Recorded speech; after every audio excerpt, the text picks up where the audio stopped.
இந்த வீடியோவில் நாம இன்னைக்கு பார்க்க போகிற டாபிக் கிளாஸ் 9ல் இருக்கக்கூடிய how I taught my grandmother to read அப்படின்ற ஒரு சம்மரி தான் பார்க்க போகிறோம்.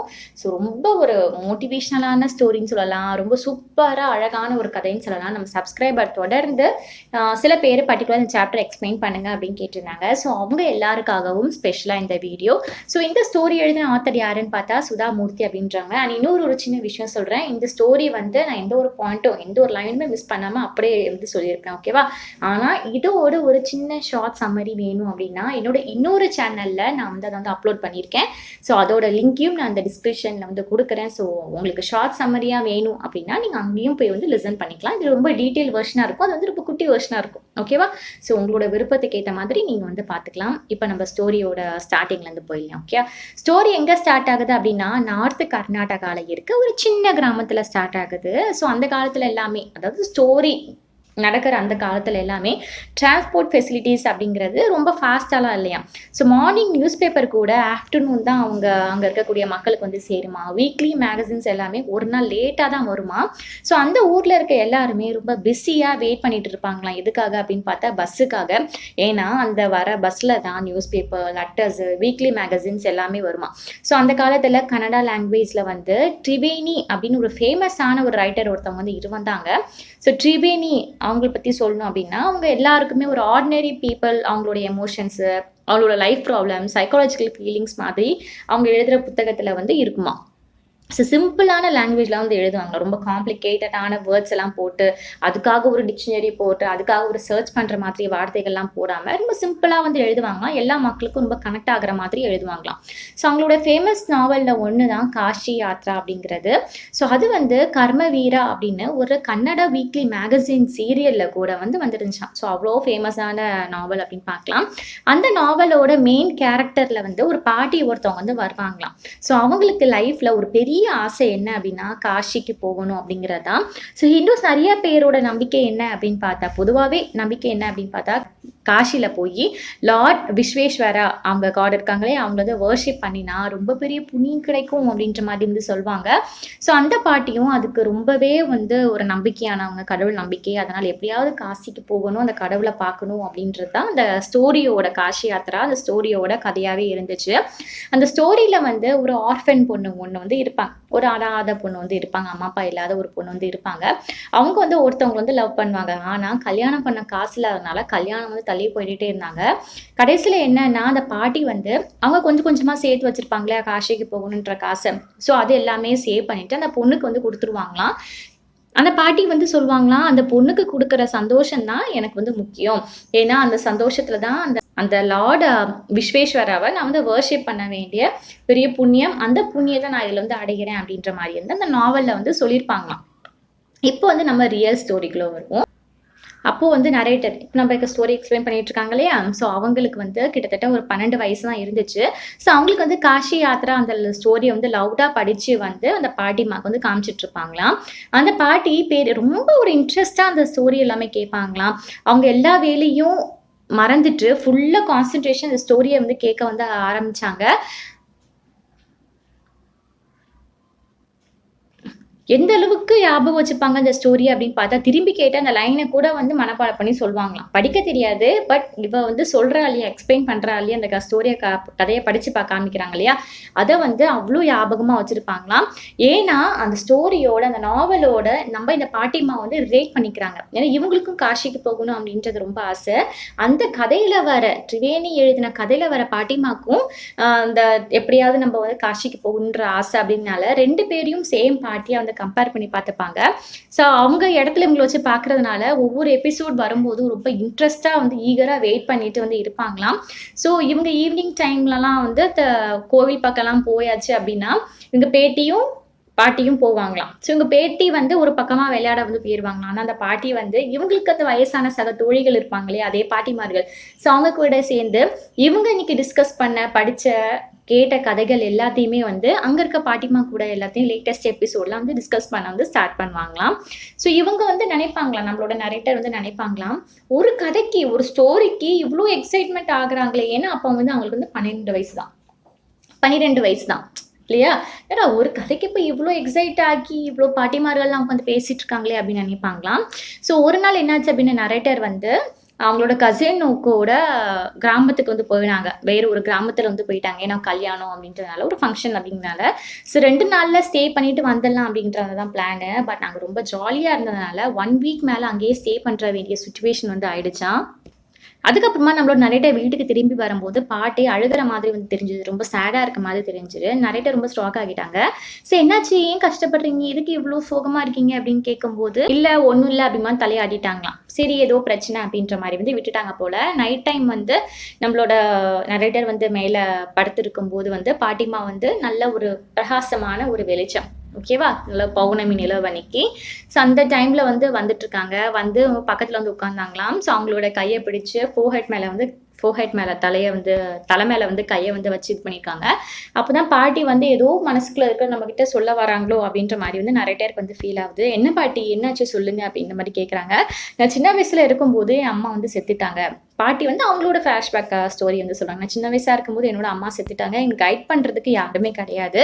அப்போ வந்து பொண்ணுங்களுக்கு படிப்பு முக்கியம் அப்படின்னு சொல்றதுக்கு யாரும் நினைக்கல. அதனால நான் ஸ்கூலுக்கு வந்து போகல. சின்ன வயசுல வந்து கல்யாணம் ஆயிடுச்சு. ஸோ ஏன்னா வேற இது இல்ல இல்லையா? பெண்கள் வந்து வீட்ல இருந்தா கல்யாணம் பண்ணி வச்சுருவாங்க சீக்கிரமா. ஸோ சின்ன வயசுலயே கல்யாணம் ஆயிடுச்சு. அதுக்கப்புறம் ஃபேமிலி, பசங்க ரெஸ்பான்சிபிலிட்டி அப்படின்ட்டுன்னு ஃபேமிலி வந்து போயிடுச்சு. சம்டைம்ஸ் வந்து நான் ஸ்கூலுக்கு போகலன்னு ரொம்ப வந்து ரிக்ரெட் பண்ணியிருக்கேன். அதனால தான் என் பசங்க, என்னோட பேர பசங்க எல்லாமே, பேத்திங்க எல்லாமே படிக்கணும் அப்படின்னு ரொம்ப ஆசைப்பட்டேன். நான் இருக்கிற மாதிரி அவங்க இருக்கக்கூடாதுன்னு நெனச்சு தான் நான் அவ்ளோ வந்து ஸ்டெப்ஸ் எடுத்தேன். அப்புறமா தான் ஒரு ரியல் ப்ராப்ளம் வந்து சொன்னாங்க. அது ஏன் இதெல்லாம் எக்ஸ்பிளைன் பண்றாங்க அப்படின்ற மாரி வந்து சொன்னாங்க. நரேட்டர் இல்லாத இந்த ஒரு 1 வீக் இருக்கு இல்லையா? ஸோ அந்த டைம்ல வந்து இந்த கர்ம வீரா அப்படின்ற அந்த மேகசின் வந்து வந்திருக்கு. ஆனா அந்த மேகசின்ல ஓப்பன் பண்ணி பார்த்தா ஸ்டோரியோட பிக்சர்ஸ் வந்து பார்த்தாங்க. பிக்சர் பார்க்கும்போது புரியுது.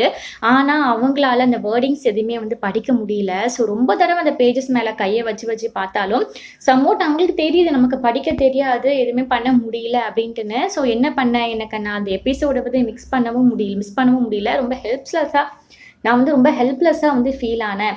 ஸோ நான் மத்தவங்க கிட்ட கேட்கலாம் அப்படின்னு யோசிக்கும்போது எனக்கு அது கஷ்டமா இருந்தது. ஏதோ மாதிரி எதுக்கோ ஒரு டிபெண்ட் பண்ணி இருக்கிற மாதிரி தெரிஞ்சுது. ஸோ நம்மகிட்ட பணம் இருக்கு. இருந்தாலும் என்ன யூஸ்? நம்மளால இண்டிபெண்டன்ட்டா இருக்க முடியலையே அப்படின்ற மாதிரி ரொம்ப ஃபீல் பண்ணேன் அப்படின்ட்டுன்னு அந்த பேத்திகிட்ட எல்லா விஷயங்களும் வந்து சொல்லிட்டு இருக்காங்க. அப்புறம் என்ன சொன்னாங்கன்னா, ஒரு பெரிய டிசிஷன் வந்து எடுத்து வைக்கிறாங்க. நாளையில இருந்து நான் வந்து கன்னடா ஆல்ஃபபெட் வந்து கத்துக்கணும் அப்படின்னு நினைக்கிறேன். ஸோ தசராக்கு இன்னும் கொஞ்ச நாள் இருக்கு. ஓகேவா? ஸோ தசரா வர வரைக்கும் நான் ஒரு நாவல வந்து தனியா படிக்க வந்து தெரியணும் அப்படின்ற மாரி நான் வந்து ஒரு ஒரு எண்ட்லைன் வச்சிருக்கேன் அப்படின்னு சொல்றாங்க.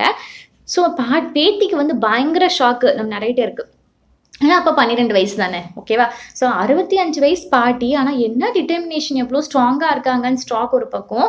பட் என்னன்னா, அவங்க ரொம்ப வேலை செஞ்சு களைச்சு போயிருக்காங்க. 62 வயசு ஆயிடுச்சு. எப்படி அவங்களால படிக்க முடியும்? அப்படின்ற ஒரு ஷாக்கு ஒரு பக்கம் இருந்தது. ஸோ நம்மளோட நரேட்டர் அந்த சின்ன பொண்ணு 12 வயசு ஆன அப்போ நரேட்டர் வந்து கொஞ்சம் வந்து யோசிச்சாங்களாம். யோசிச்சு கொஞ்சம் சிரிச்சுட்டாங்க அப்படின்னு சொல்லலாம். ஸோ இந்த வயசுல எப்படி பாட்டி உங்களால ஆல்ஃபபெட்ஸ்லாம் கத்துக்க முடியும்? ஞாபகம் வச்சுக்க முடியும்? அப்படின்ற மாரிலாம் கொஞ்சம் கிண்டல் பண்ணாங்களாம். ஆனா அந்த பாட்டி வந்து ஸ்மைல் பண்ணிட்டு சொன்னாங்களாம், நல்ல விஷயங்களுக்கு வந்து ஸ்ட்ராங்கா டிசைட் பண்ணியிருந்தா போதும். எதுவுமே ஓவர் கம் பண்ண முடியும் அப்படின்ட்டுன்னு கத்துக்கிறதுக்கு எதுக்குமா வயசு அப்படின்ற மாரிலாம் அந்த பாட்டி வந்து பாசிட்டிவா வந்து பேச ஸ்டார்ட் பண்ணாங்களாம். ஸோ அதனால இருந்து நெக்ஸ்ட் டேல இருந்து டியூஷன் அப்படிங்கிறது ஸ்டார்ட் ஆச்சு. பாட்டி வந்து பேத்திகிட்ட வந்து டியூஷன் வந்து ஸ்டார்ட் பண்ண ஆரம்பிச்சாங்க. நரேட்டர் வந்து டீச்சர் ஆயிட்டாங்க. பாட்டிமா வந்து ஸ்டூடெண்ட் ஆயிட்டாங்க. பாட்டி செம்ம சின்சியர் ஸ்டூடெண்ட்டா வந்து இருந்தாங்களாம். ஹோம் ஒர்க் பண்ணுவாங்களாம், எழுதுவாங்களாம், ரிப்பீட் பண்ணுவாங்களாம். தொடர்ந்து அத வந்து பிராக்டிஸ் பண்ணி பார்த்துட்டே இருப்பாங்களாம். நரேட்டரோட ஃபர்ஸ்ட் ஸ்டூடெண்ட்டே பாட்டி தான் அப்படின்னு சொல்லலாம். ஸோ ஃபைனலா வந்து தசரா ஃபெஸ்டிவலும் வந்துருச்சு. அவங்க எதிர்பார்த்த நாளும் வந்துருச்சு. ஓகேவா?